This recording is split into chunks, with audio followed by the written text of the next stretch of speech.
Well, hello and welcome to the Wine and Wisdom Show. It is so wonderful to be here with you. I'm actually tonight in Nambucca Heads at my aunt's house, and isn't this an amazing world now that we can still do all of this from wherever we choose? And I tell you what, I am looking forward to the time when I am doing this from the Maldives, from there to you, having wine together. There will be an opportunity, no doubt, in the not so close future, but at some stage.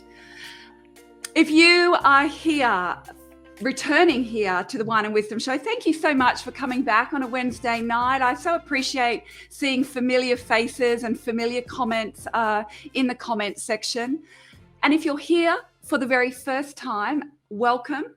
And cheers to you. I'd love to give you a little snippet of what it's all about. The Wine and Wisdom Show, of course, is about us being able to share a little bit of plonk together, and for me to introduce you to some amazing people who share their wisdom.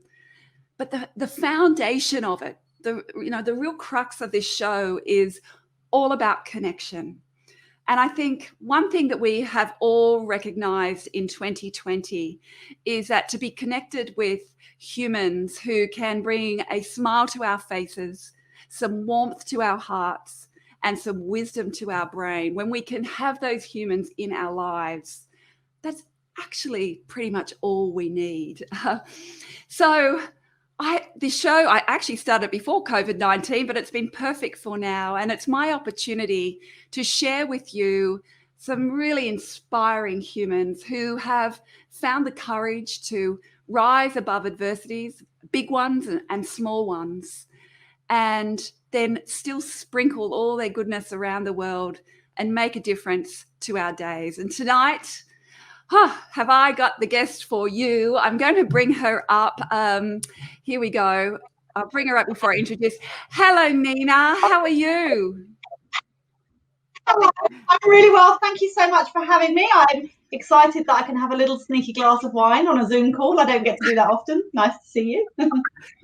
Yes, nice to see you. Cheers to you and to everybody else who is watching right now. Please let us know what's in your glass. Is there red? Is there white? Is there bubbles? Is there beer? What are you enjoying tonight? We'd love to know. As you can see, our topic for this evening is called Courageous Parents, Juggling Leadership and Life. And I couldn't think of anyone else that I would really like to bring on for this topic, because not only is Nina seriously one of the most inspiring leaders across Australia, she is General Manager of Beaumont People, who for this year 2020 have won 4th Best Place to Work in Australia. So it is wonderful to have such a leader with us. Am I tethering? Can you hear me tethering? No? All good. Keep going. Yeah, that's okay. We might have tethering. There's some bad weather, but we're just going to do what we have. And Hannah, you're having a sleepy tea. That's okay. You're allowed to do that. But not only is she a great leader, she's also been juggling, running a company from home as a parent in 2020. And I just wanted to talk to, well, I'm going to talk to you, Nina, obviously, about that. But I think we are going to talk to everyone about what it has taken this year to really dig deep and rise above not only kind of global adversity we've all had to deal with, but as a parent, that has just created lots of other layers, which we're going to talk about. But before we do that, Nina, would you mind introducing yourself to everybody and letting us know about all the positive things that you are sprinkling in the globe every day? Well, thank you, Heidi, for that generous introduction. So there's I wear a few different hats. So obviously I'm a mother, and we'll talk a bit about how we juggle that in a moment. But in my work life, as you've mentioned, I run Beaumont People. I'm also president of our industry body, which is the Recruitment Consultant Staffing Association of Australia and New Zealand. So that side of my work is all about connecting people to meaningful work, trying to create more opportunities to connect people to meaningful work. And there's never been a more important time to do that than right now. Obviously, it's a crucial situation for a lot of people. But the other thing I do as well is that I volunteer with the North Foundation. I'm chair of the development committee there, and the North Foundation is the charity that raises funds for the local health districts, for the Northern Sydney local health district. So predominantly Royal North Shore Hospital, Ryde Hospital, the hospitals in the Northern Sydney region, but really looking at medical research and patient care. And that's a cause that's also very dear to my heart and kind of ties in with my great desire for meaningful work. So they're probably the main things I do from a work perspective, as well as be a mother, a wife, friend, etc. Yeah, absolutely. And we're going to talk a little bit about why that means so much to you to be a part of this wider healthcare foundation. But I'd like you to start with perhaps taking us back as far as you want to go. But I'd love to know, was there a point in time that you remember that was like one of those sliding door moments, perhaps, that really shifted the way that you have ended up being where you are now, personally and professionally? Or was it just this kind of like a slow gas leak of little small things that kept happening that just directed you little change by little change? Tell us about that. Yeah. What that's a great question. I'd say there was one big thing in my past, and it wasn't a particular sliding door moment because it was actually a very big part of my childhood, but certainly that's influenced who I am as a person, and some of my characteristics, my traits around positivity and resilience and strength that you might say I have. I hope to think that I have, but also perhaps my work choices, and that's that. So I grew up in a family where, and in an era, I'm old enough, in an era that mental health issues weren't, recognised the way they are today. And I had a mother that, I didn't recognise this myself at the time, but she probably had a lot of undiagnosed mental health issues, and she chose to self-medicate as her way of resolving that issue, mostly through alcohol. And I saw both my parents also lose their jobs in the sort of the late 80s, early 90s, and the recession that hit there. And that combination of factors led to the breakdown of our family, and unfortunately also ultimately led to my mum passing away at a relatively young age. And so those kind of things obviously shape who you are as a person. And if you'd met my teenage self, you'd have found an angry, kind of hard person that wouldn't let anyone in emotionally, that was very determined to do her own things in her own way, and not necessarily, and would use all the strength kind of not necessarily in a positive way, but in a very self-protective way. And I think I've been very fortunate that I've really learned over the years that actually when you do those things yourself, and I come to realise actually, there were challenges that just weren't addressed properly at the time, and that it wasn't my fault, but it also wasn't the fault of other people. It's just a process that, that you went through. And really, I am in many ways grateful for having gone through that, because I wouldn't be who I am today had I not had those lessons kind of thrust upon me. So I think that's shaped my quest for meaningful work, having seen both my parents be in roles and lose those roles, and the importance of job security, but also the importance of doing something you love, and being able to therefore kind of get that self-mastery and that connection. I think that has ultimately shaped a lot of what I'm about from a day-to-day perspective. And then the other one, it was a very specific moment in time, which kind of has shaped me since, was a much more recent one, Heidi, and I don't know if you want me to go on to that now or not, but this was Yeah, please share that, and we'll come back to both of them at different times through the night. But let's hear that one. Yeah. So the other one was that 2.5 years ago now, and this is where it's such a moment in time, I can tell you very specifically, it was the 19th of March 2018. My son, who's now 12 and a half, 3 weeks before his 10th birthday, he was diagnosed with type 1 diabetes. And this was on top of, so my husband has inattentive ADHD, my son also has inattentive ADHD, so we'd sort of been on that journey as it was.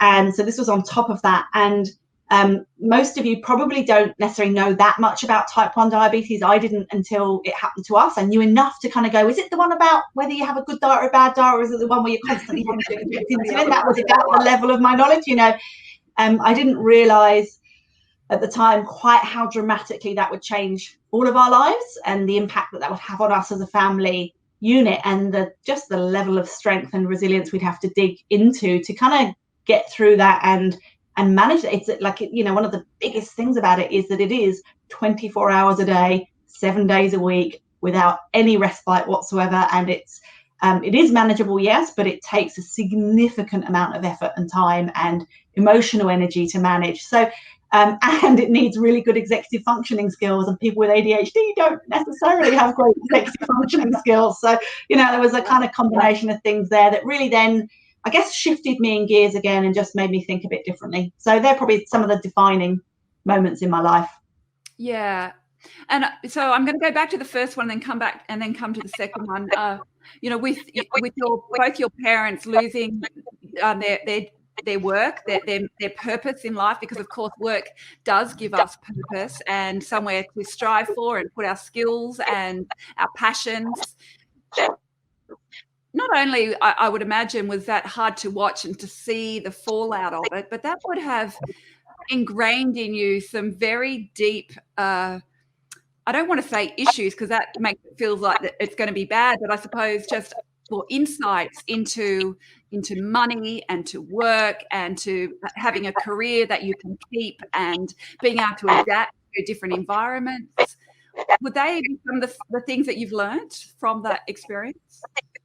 Yeah, absolutely. I'm sure, I can't imagine a world in which my father would choose to watch this, but I'm sure if he did, he wouldn't mind me sharing that, one of the things for him was that he had this, prior to losing his job in that recession, he had this very successful career in advertising. And we were, as a family, we were relatively comfortable with my kind of early years.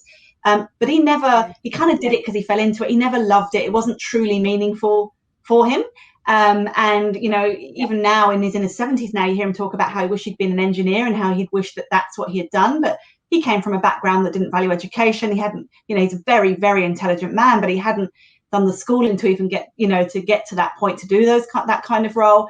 And as a result, when he lost his job, he ended up driving cars for the rest of his life. And, and he's got a great work ethic, and, and there's, I love that he was, had no shame in doing that and kept going through that. But, that's obviously fundamentally shifted his life. And yes, in terms of, you talk about money, and obviously money is not the be all end all by any stretch, and it means different things to different people. But we did, we went from being quite comfortable to really not being so. And I guess that for me has been a big driver. And I'm not motivated by money for the sake of having money, but I am motivated to never be in a position where that choice is taken away from me, if that makes sense. So it's important to me to always have a security from a financial perspective, so that I don't, I can try and avoid some of those situations for myself and my family. But absolutely, it does feed into how you develop these things.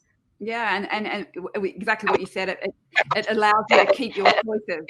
We can only have choices when we're in a position to have them. I feel like I'm tethering, and I do apologize, everybody, if I am. I know it's really annoying when that happens, but I don't know what else to do. But we're just going to keep on talking. Nina, I would also imagine that, a lot of people this year have perhaps been in the situation that your father was all those years ago, where they have lost their jobs. They've lost the thing that has always been a part of their life, their career, and they've had to find alternatives in whatever way they can to be able to pay the mortgage, right? And that can be a very tough thing to do for somebody who has felt so proud and have invested years in their career. I mean, what in your line of work, what are you seeing for people? How is it impacting their mental health by having to go from perhaps something so in their mind so important to something perhaps they're working in the sandwich shop now just so they can, and the sandwich shops are important, of course. I'm laughing at Heidi, because that's actually what my mum did. So my mum went from being a fashion buyer to working in a sandwich shop when she lost her job initially. Yeah. So I don't know if you even knew that, but there you go. But, look, we do see a lot of that. And I think one of the things is, and certainly one of the lessons I've learned, and I try and help communicate to others, is that the single best thing I think you can do to help yourself deal with any kind of adversity, and it's very pertinent to work, it's very pertinent to people that might be in this situation at the moment, but it's actually pertinent to kind of any life challenge, is as much as possible to try and put your own ego to one side and your own expectations to one side, because almost single-handedly the worst outcome is going to be if you get too attached to your own expectations and your own outcome. And the biggest chance of your kind of meeting your expectations and your outcome is to put your ego to one side. And, and it can be tough. And we do live in a world, a kind of an Instagram social media world where people do judge on looks and what fancy restaurant did you, well, not anymore, but if you've been to fancy restaurants or whatever it might be, and I have always really resisted that. I hate that. I'm a girl that still shops at Aldi. I'm a girl that still buys clothes at Target. I'm not, I've got no shame around any of that, because it's really important to me that that we don't get too wedded to certain lifestyle choices, because then that's when I think you compromise your decision making. And if you get too attached to status, it's hard. Now that's challenging, right? I'm not saying that's easy. I'm not saying it's very easy just to let these things go, particularly if you've worked hard for them over the years. But it's kind of thinking about what are the things that make you happy. And we all know, the things that make you happier: positive relationships, giving back to the community, doing things that are good for your own health and well-being. That's the stuff that really matters. And if we've learned nothing through COVID, that to me is the key of all of this. So try not to get too wedded to it being a particular job or a particular salary if you do find yourself in that situation. Yeah, because that is not who we are, right? We are more than our jobs. And I think especially when you're living in the Western world, we feel that we are so, all that anybody thinks about us is who we are in our work situations. And I know certainly it's a big Sydney thing, apparently, more than any other place in Australia, that when you're meeting someone for the first time, they'll say, oh, where do you work? And there's like instant judgment around the kind of job you have and the company that you're working for or the industry you're in. Instant judgment from people. It doesn't matter what you're doing. In the background, there's that instant judgment. And you know what's interesting about that, Heidi, is that these judgments are so ingrained into what society expects of us. They're not even our own judgments, but we believe them because society ingrains them. And I'll give you an example. I'll give you two examples, and they're two that really annoy me on both sides, right? So on the female side, as a woman that works full time, less so now that my son's a bit older, but for a long time when he was younger, and I've pretty much always worked full time, the amount of people that used to say to me, oh, you're working full time, so who's looking after your son? And I'd say, oh, I don't know. Have you asked Colin that question? One of my peers at the time did, because he's got 3 children. So are you worried about who's looking after his children? It just really used to grate on me. But that's a classic example of societal expectation. But the flip side of that is, and I'm hugely fortunate that I have an amazing husband that does the vast majority of the home care and the carer responsibilities for our son, as well as all sorts of bits and pieces. I couldn't do what I do without his support. But he talks to me about how he hates, sorry, my dog's just wandered in the background. You've probably just seen. He hates it if he's meeting people for the first time and he's talking to men and it's like, oh, what do you do? I'm a banker. What do you do? I'm a lawyer. And they say to him, what do you do? And he's like, oh, well, I do some renovation stuff at the home and I look after our son and I'm a kind of a house husband. And he hates that sensation because he feels judged for that, because it's so rare for him to be in that role, right? So I just would love for us to free ourselves. We freed ourselves from so many shackles with what's happened with COVID. And obviously there's a huge amount that's bad about COVID, but there are some good things as well. And let's use this as an opportunity to get the last of those shackles, I think. Nina, how have you found this year having the kind of leadership role that you have in your company, working from home, a new thing, not having team in front of you, and also, though, having the layer of your son, and as you said, the 24/7 alarms going off to remind you for medication. I mean, how have you gone this year? Have you found your mental health has been a bit of a roller coaster? What's going on? Yeah, there's been good days and bad days, and I'm not somebody who, if you'd asked me pre-COVID if I liked working from home, I'd have told you I hated working from home. I'm a people person. I like being around the people. I like the buzz. So it took me a while to adjust. But the funny thing is, once I'd adjusted, I got very comfortable. And so now I'm trying to encourage the team back, and I'm trying to go a bit back more now, because there's definitely things we've gained from working from home, but there's definitely things we've lost as well. And that's as true as a parent as it is in the work situation. So, one of the big gains is I get to spend more time with my son. I used to leave for work before he was even out of bed. in the morning, and I would often travel for work in the week, and I might be away overnight, so I get to spend a lot more time with him, which is lovely and which is great. But that also means, and he might well tell you that this is not a good thing, I sometimes get a bit more involved in his life than is perhaps healthy, because I can get a little obsessive about how well things are being done, and I have quite high standards. And one of the great things about my and my husband's relationship is that we're very yin and yang, and he's quite cruisy and quite relaxed, and I'm much more, why hasn't this been done, and why hasn't this been done? And so trying to find that balance around, and also not treading on each other's toes, and what used to be kind of my husband's responsibility, suddenly I'm sticking my nose in, and to get that balance has taken a bit of time. We all struggled with homeschooling. I think I mentioned on one of the chats earlier, I have so much respect and admiration for people in Victoria. We have one child who did lockdown homeschooling for 3 or 4 weeks, and we nearly fell apart as a family over that. So I know people in Melbourne that, I know somebody that's got 4 children, including a relatively young newborn, trying to homeschool with both partners. It just, how anyone has got through that, I don't know. So I just take my hats off. I figure anyone that's still going, doesn't matter how bad it is. My husband and I joke, we're like, it's okay. We're still going, we're still talking. We have our good days, we have our bad days, but we're still communicating. And a global pandemic is not the time to be making big life decisions. So let's just keep going and get through it, kind of thing. Absolutely. And I was actually reading a study today, and they're saying that for parents with young children, it is now 3 to 5 times the amount of anxiety and depression in people who have young children out of, in Australia. It's just an Australian study since the beginning of COVID, which is not surprising, of course, because when you are trying to do all of that, I don't know how to. I was never lucky enough to, we were never lucky enough to have our own children, but we have 3 fur babies that manage. It's been a bit tough at times, but nothing, of course, like what parents of real humans are doing. And I tip my hat. And as you said, I was going to say, haven't the fur babies been the winners out of COVID, right? I was going to share with you, Heidi. I took this off the wall. I'm going to hold this up in a minute, because one of the things that we did in January for the new year, we're not sort of a big family on New Year's resolutions in terms of the typical resolutions, but we do use New Year to take a bit of stock of where are we at, what are we trying to achieve. And I don't know if you can see, I can see if I can angle this, but we came up with this in New Year, right? This is our little family, and this was printed. This is on our fridge, so I brought it out from the fridge to show you. But it was just something we came up with in terms of how we wanted to be as a family and what we wanted to do. And we obviously didn't know when we did that in January. And you can see, in our family, we're kind to those we love, we help others, and we stand up for what's right.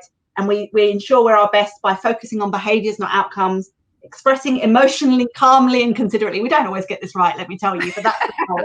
Hey, perfection is a fairy tale. Don't worry about that.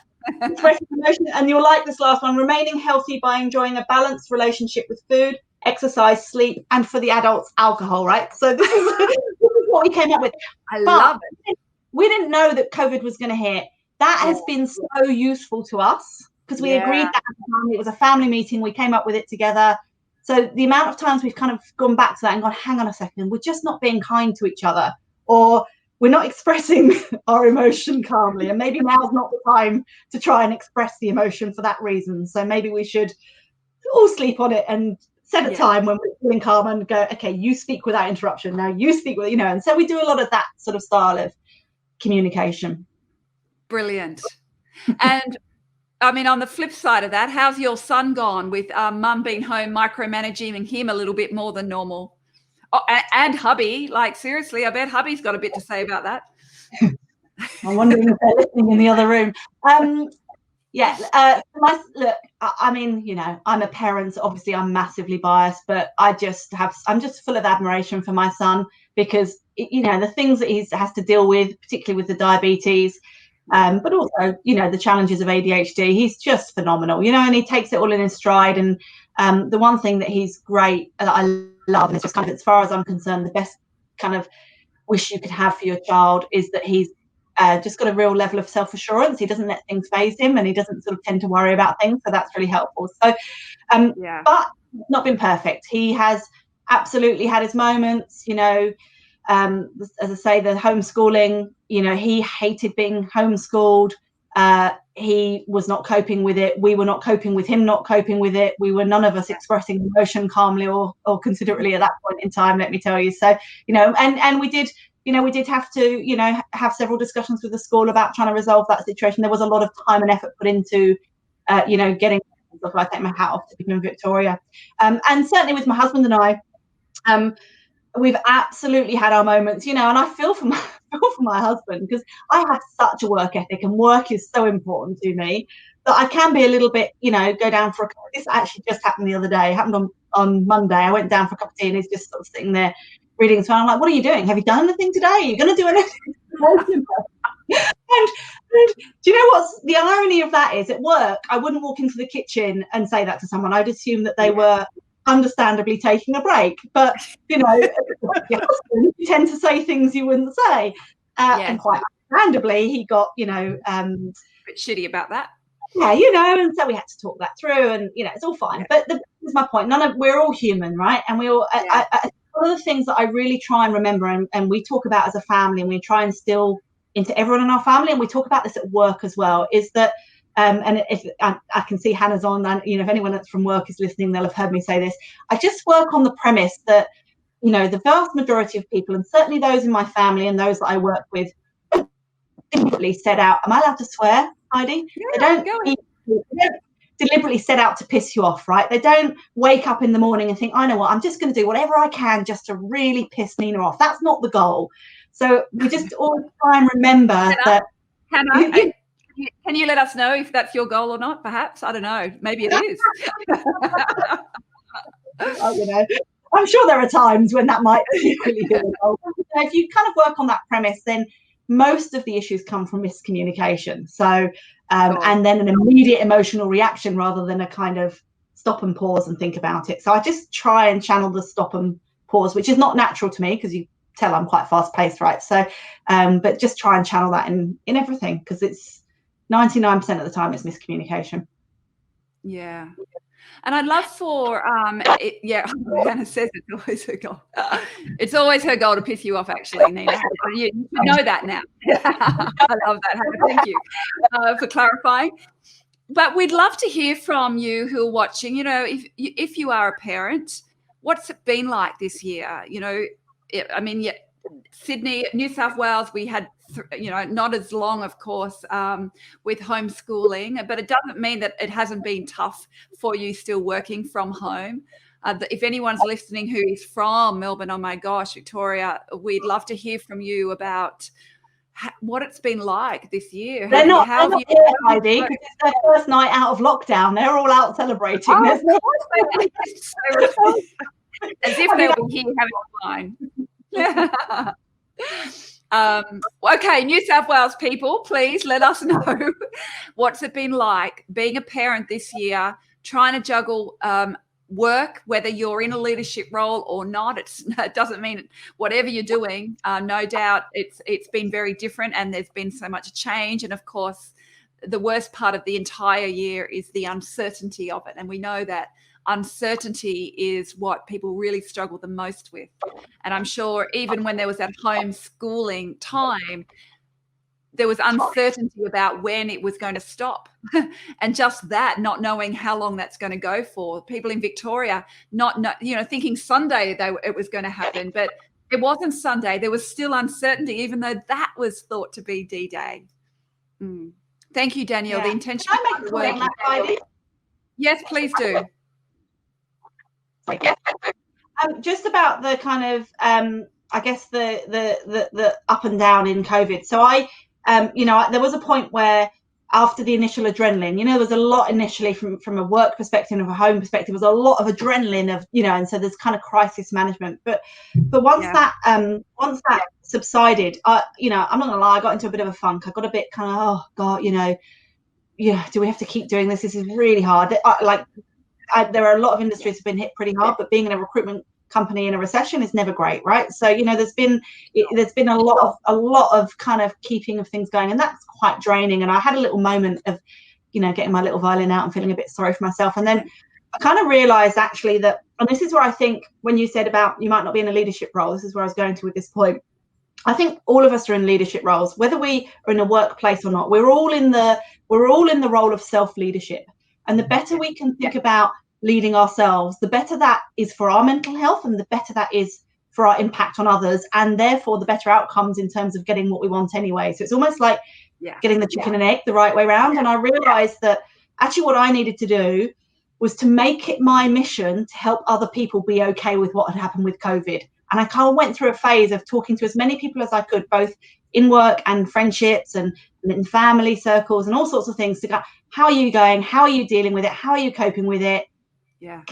Try this. And, not throwing ideas on them, but just trying to help them make their peace with it. I kind of talked a lot about, I've made my peace with it. Let's see what we can do to help other people make their peace with it. And one of the best ways to do that is to help other people. So I think that self is really important, regardless of whether you're in a leadership role or not. Sorry, I jumped in. No, thank you for saying that. I mean, I found self-leadership so important, I wrote a book on it. So I agree totally with you, despite how I phrased that before, which was terrible. I've got a great question here from Tiffany, which I think will be truly a great one for you to answer. What's going on in regards to that? I mean, you would see a lot of this, a lot of questions going on.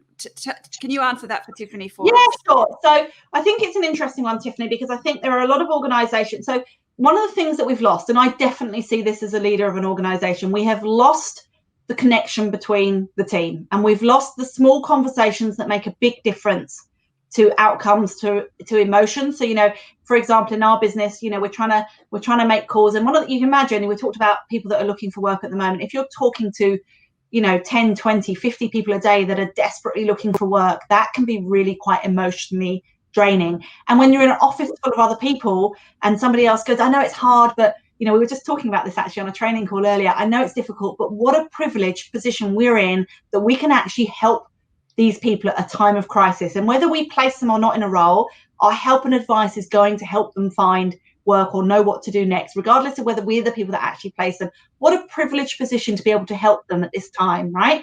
And just having someone say that to you versus sitting at home on your kitchen table, working away, trying to make these calls, and it's another person that hasn't got a job, or it's another person that hasn't got a job, and you're kind of taking on the emotion, and you've got no one to bounce off to help you kind of reframe that. They're some of the things that we're losing. And as this goes on in time, and companies are hiring, they are taking on new people, we're losing the relationships. I've seen myself, and it's lovely that Hannah's here, because I've seen myself that my relationships with the people I need to speak to on a regular basis are really tight, because I speak to them on Zoom all the time. But the people that I used to have relationships with because I bumped into them in the kitchen at lunchtime, or walking up in the building when we grabbed a coffee, that didn't necessarily directly report to me, but I'd get to have a bit of a chit chat with them, they're the relationships I've lost. And yet that's the stuff that businesses are made of. So to your point, Tiffany, there's a real reason why businesses are doing it, and I understand that reason, and we are absolutely encouraging people back into the office for that reason.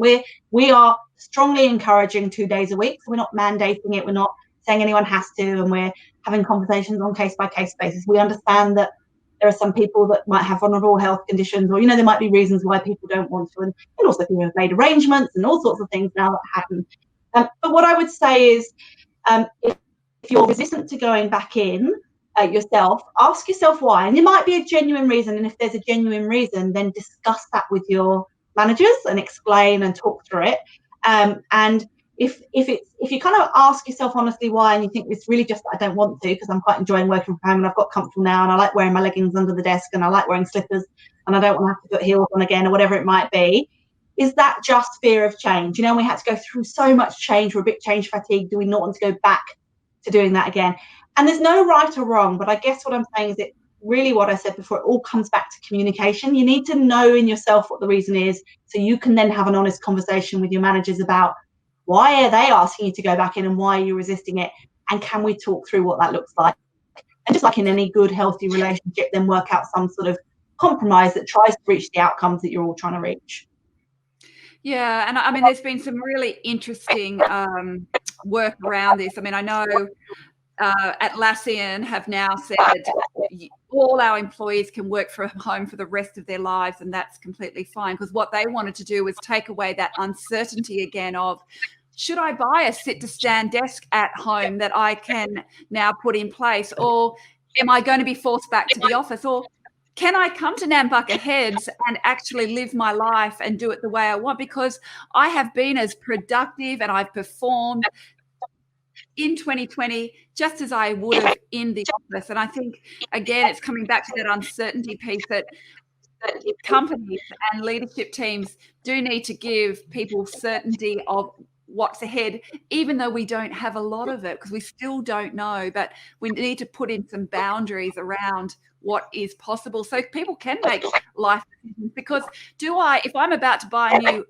home or apartment, untethering, sorry, do I buy 2 bedrooms, or do I now need to buy 3 bedrooms because I've got to put a home office in? There are these kind of questions. But Hannah has got a wonderful insight here. Homeschooling stepchildren with hubby working from home, and maternity leave was a challenge. Maybe you read it, Nina, because I'm tethering off your kick. Can you get going? Okay, but overall, it was a positive experience where I learned a lot about how great the kids are and how much I still have to learn about parenting. Yeah, Hannah, couldn't agree more. And the thing is, life's not easy, right? Bad stuff happens to good people all the time, and that's okay. That's just one of those things. And, one of my favorite sayings is, and I love that Hannah's attitude here because it kind of goes with it, but one of my favorite sayings is, I don't have a right to complain about the hand I've been dealt. I have an obligation to play the hell out of that hand. And I grew up in a poker playing family, so I love that saying because, if you spend too much emotion worrying about what, there's a process you need to go through, and that's understandable. You need to accept, it's almost like the grieving process with some of the stuff we've had to adapt to, right? And that's fine. But you also have to move on emotionally and move on to a point where you can learn from it, and if nothing else, you can always learn. You can always take something about your own character from a bad situation, or look at how you might improve or what you might do differently next time. So I think there's always, we talk as a family about, I remember once forcing Callum when he was quite young with a big argument about something. I can't even remember what, but he was upset. My husband was upset. I was upset. Everybody was, a lot of sort of passive-aggressive something goes on when we're all upset in our family, right? So we're like, okay, we need to sit down and we need to talk about it. And we kind of did the whole, right, everyone's going to have a turn to speak and nobody's going to interrupt. Nobody's going to go, but that's not what I meant. We're just going to let the other person speak. And my son had never done this before. And he's like, this is really hard, Mum. I don't like it. It's really uncomfortable. And I remember we sat with him and we said, we know this is hard. We know having these kind of conversations is difficult. But Callum, the difference this will make to you as an adult by learning how to deal with these conversations will be life-changing. So when things are difficult, it's okay. That's all right. Life is difficult sometimes. Let's work out how we work through it. And sometimes it's not in the moment of the emotion. Sometimes it's after the fact. Just don't make decisions in the moment of emotion is all I would say. And that is hard when you are emotional, isn't it? But it's great advice. Take that breath and hopefully sleep on it before you reply. Danielle said the constant changes each day was hard and not being able to get into an operating rhythm. I love that, Danielle. Keeping everyone on task, 9, 11 and 13-year-old boys. Oh, my gosh, while she was finishing her book. She has finished. Danielle, congratulations on that. That would have been quite a feat, I would imagine, doing all of that. Nina, I've got a couple more questions for you. I would love to know what it is when you are feeling pretty overwhelmed with everything going on in your life, at home, dealing with, a chronic illness with your son and the stress that causes, husband and son, ADHD going on in the background, as well as, of course, what's been going on this year.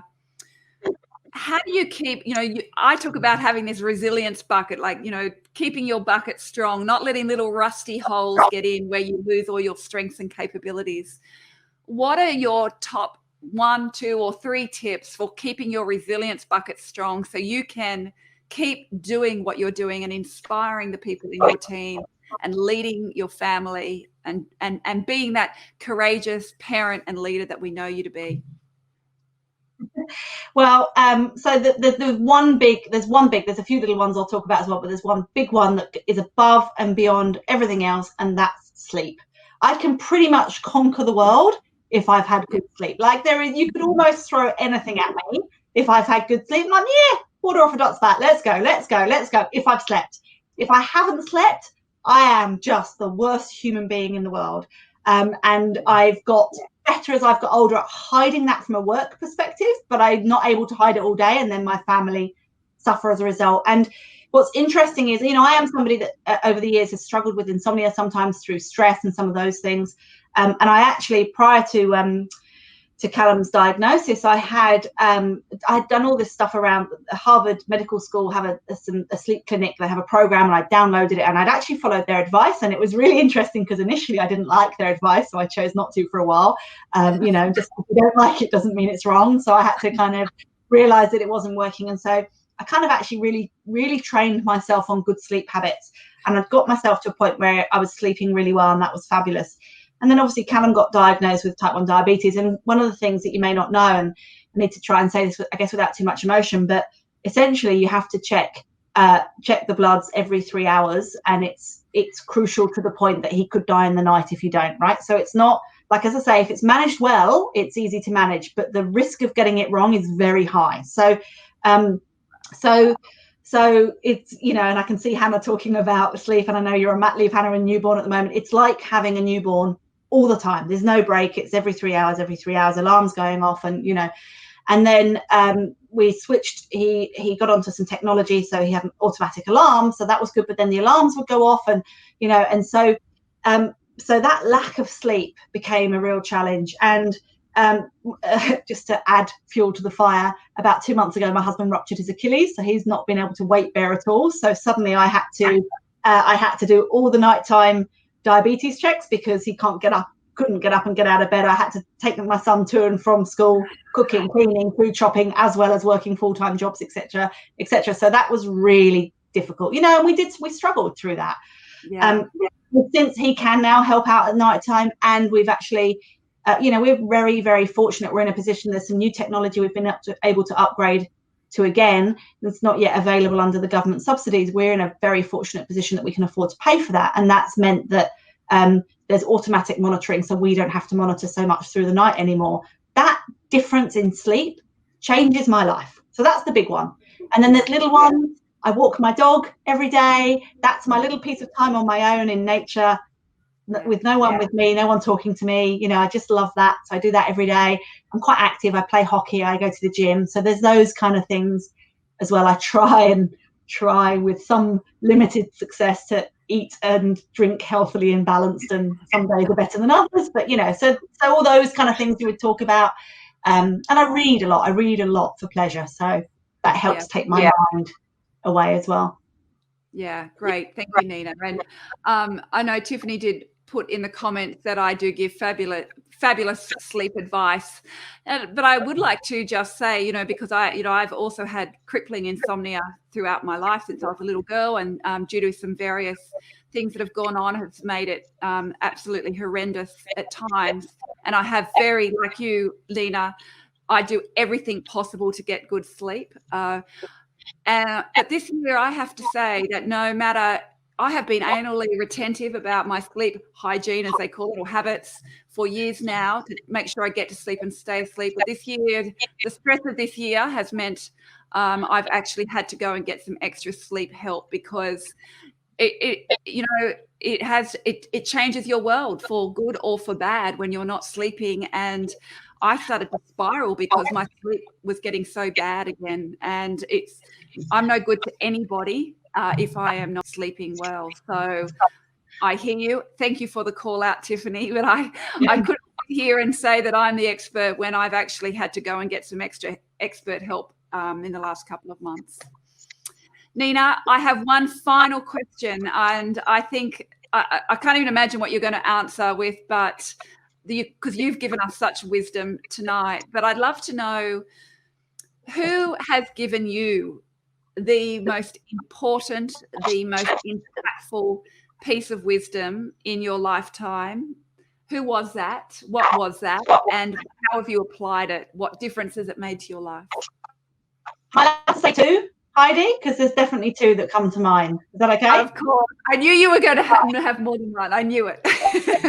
All right. You can have two.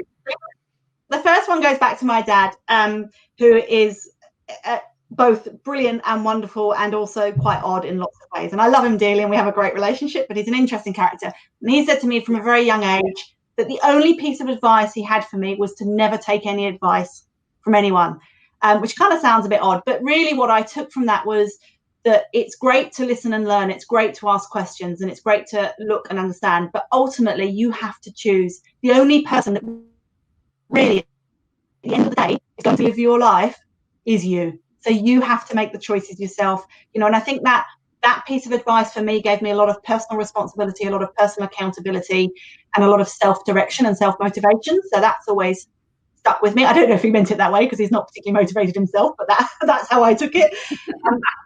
You take it any way you want. Yeah, exactly.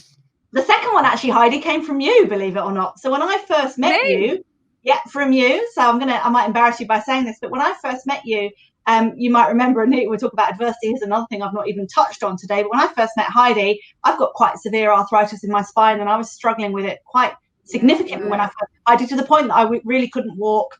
I had a walking stick. I was at the point where I was thinking about buying a wheelchair. Like, it was pretty tough. That was about 4 or 5 years ago.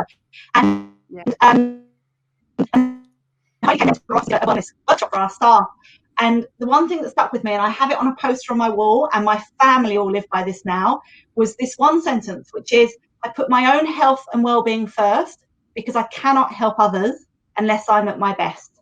And that was a little mantra that Heidi had that stuck with me. And the reason that really stuck with me is, at the time, because I was still, you know, working big hours, I was skipping physio appointments and skipping my rehab gym work I needed to do because I felt like I couldn't take the time off work to do it. And I felt like I was letting the team down by taking, you know, an extra hour off here, an extra hour off there to do those personal appointments. And it really helped me completely reframe my thinking around that. And I don't think, you know, I now can walk, I can run, I play hockey. I still have arthritis in my spine and it's degenerative, so it will get worse, but I manage it really well. And I don't think I'd have ever put the time into the self-care if you hadn't shared that with me, Heidi. So I'm forever grateful to you for that. Wow, that's amazing that you remembered that. Thank you for saying that out loud. That's gorgeous. Yeah, thank you. That's lovely. Now, all of you who are listening, as you can hear and see with Nina, she just has this an incredible lens on the world and how to do all the things that she's doing and to give so much to the people around her, not just professionally, but also personally with working for these charities. She has really, what I would like to say, a very tight mindset, you know, and her ability to tap into ensuring that her mindset is optimistic and it has that, what we like to call it as a growth mindset, don't we, Nina? There are two things that you can get more of Nina this week. One of them is tomorrow. She is doing an amazing webinar. What's it called, Nina, tomorrow? It's called I Can't Do That Yet, and all about growth mindset. And that is a free one that I'm going to put the link in the comments afterwards if you would like to register for that, so you can get more of amazing Nina and all her thoughts around this mindset and the growth mindset. The other exciting thing is that Nina and I are actually collaborating with a brand new opportunity. It's nearly like a whole new business. It was supposed to be just this little thing we were going to do together, but it's now, of course, we've both got so excited about it. And we kick it off this Friday at 9 a.m. on LinkedIn. We are doing what we're calling Full Potential Fridays. And Nina and I will be sharing our snippets of leadership and mindset and resilience and teamwork, and really how do you not only get to the full potential of yourself, but also for your team. So Nina, we're pretty excited about that, aren't we? Yeah, I can't wait. It's going to be great. It's you know, we like live. This is the first time we've done live together, Heidi, but you know, we both can talk, in case you hadn't noticed, so we're limiting ourselves to 10 minutes might be the challenge, but it'll be exciting, right? Yeah, it really would be. But so if you would like to firstly get some more of just Nina tomorrow, I'm going to put that link in. And if you'd like to join us on LinkedIn on Friday at 9 a.m., you can do that. But we're going to wrap it up now so everyone can go and get their sleep because we know how important that is. Thank you, Nina. As I said, your lens on the world is something that I've admired from afar, but also close up, because we've had the opportunity to share lots of different moments together. And I so appreciate everything that you do for everybody around you. But what I appreciate most is that you have this understanding of, if you don't take care of yourself enough, then you cannot continue to have that amazing ripple effect that you are having in our world. So thank you for that. I didn't know that came from me at all, but I'm pleased to take it so that you do that. That's awesome. But thank you for being here. I'm going to share all of Nina's where you can find her, across the internet and all of that. If there's anything you want to wrap up and say, Nina. No, just that I've really enjoyed this, and thank you so much. I think I was slightly worried there might be more wine than wisdom from me, but I think it's great to reflect. And you know what? The thing is about this kind of conversation, it reminds me to be my best self as well, right? Because now I have to live up to all the things I've just said. So, so it's it's exactly. It's just about constantly refreshing. But thank you so much for having me. I've really enjoyed it. Oh, thank you, Nina. And good night to everyone. If you've still got I've got like a tiny little smidge left in my glass. I'll have that one last sip left. I hope you're having your last sip before you go to bed tonight. I look forward to seeing you in 2 weeks' time for our next courageous and resilient guest. But until then, have a wonderful fortnight. Good night, everybody.